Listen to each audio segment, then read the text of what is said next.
Всем привет! Меня зовут Настя, и я работала в двух крупнейших авиакомпаниях России. Но этот блог не про авиацию. Расскажу сначала. Все, наверное, думают, что это романтичная работа, но это не так. За красивой картинкой стоят бесконечные джетлаги и стресс. Я приняла решение двигаться дальше.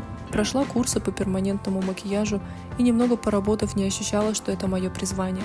Но вот мы с мужем решили воплотить нашу мечту в жизнь, начать строить дом своими руками. И я бы никогда не могла подумать, что смогу быть счастлива в роли домохозяйки. Кстати, уже совсем скоро мы переедем, и я заведу домашнюю курочку. В общем, я делюсь своей жизнью именно здесь и буду рада видеть тебя у себя на страничке.